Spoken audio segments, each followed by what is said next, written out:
I think our meteorology skills were tested in full tonight, and you know, we guessed right and we guessed wrong on that. But I think I think we played a pretty solid Purdue club that played well against us. And I know we didn't score many runs, but I feel like we had some productive at bats that just the ball Robson hit could have been a triple, but it's caught, and we get a tag, and we have Armstrong in the game who can really run. And, the stolen base there just sets everything up for us. The HBP is something we spend a lot of time working on. Something that Hunter held his ground there, Slaughter held his ground there, and made that work for us. But I think our kids focused through, came back ready to try and win a ball game after an hour and 30 hour and 45 minutes, whatever it was. They usually see after a rain delay, one team's going to crack at some point. This will happen to be Purdue tonight. Yeah, this is good preparation for us because this is going to happen during the conference year at some point, and I feel like everything that's happening to us right now are things that can help us, help prepare us for later on in the year. But I think it's a good club. I think they're freshman left-hander. I think they threw, my goodness, how many freshmen did they throw today against Samford and Mississippi State a bunch? They have some quality young pitchers that are going to be good players, and they competed hard. I saw trying to see how many punch-outs we had. We had 12 punch-outs. I thought everybody who pitched for us today did a great job. Louis made that one bad pitch to the left-hander, and I made the visit right there just specifically to tell him, hey, if you hit this guy, if you walk this guy, we're okay. This guy can't beat us. And, of course, inevitably, he beat us. But, Butch made a really good point. I guess we played 6 games, and that's really the only time this year where we've been in a situation like that, where we had the guy at the plate that we didn't want to beat us who actually did. And, we threw to a wrong base there. We set everything up to the plate, and we threw the ball to second base for whatever reason.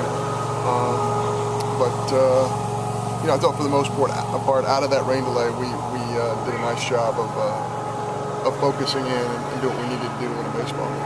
Sean, never second-guess when you were head coach in college. Were you surprised they sent the kid back out there after the rain delay, and were you preparing for other guys? When it's this early in the year, Matt, it just, you don't know their personnel. So, like Benny, we got him hot in the bullpen, and then it was an hour and 45 minutes, and Butch said, absolutely not. We're not going to do this. We're going to use him tomorrow.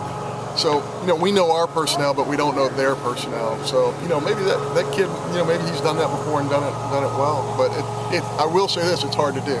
It's hard to pitch and sit there for that long and come in and be successful, but it's also hard to manage in a doubleheader situation as well. So, that guy over there can coach. He coached the team to a Big Ten championship last year.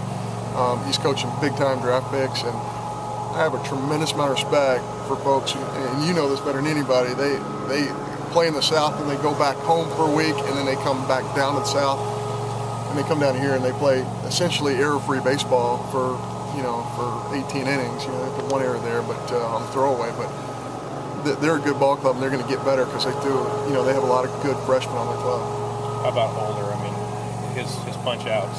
He gets 10 punch-outs. He had 10 punch-outs, 12 at bats faced. I mean, it's not going to be this easy for him all the time. But he's making it look easy. No, it won't always be this easy, but what a luxury for our coaching staff to have, and our pitching staff to have a guy like that at the tail end, because he can make people miss. And the deeper it gets into it, the better his stuff gets. I think his last 3 fastballs were 93, and his breaking ball was really good. So he's a guy who wants to baseball, and that in and of itself is hard to find. And we have a lot of those guys, but wanting the baseball when it matters the most in the ninth, and having somebody who wants it that badly is a real treat.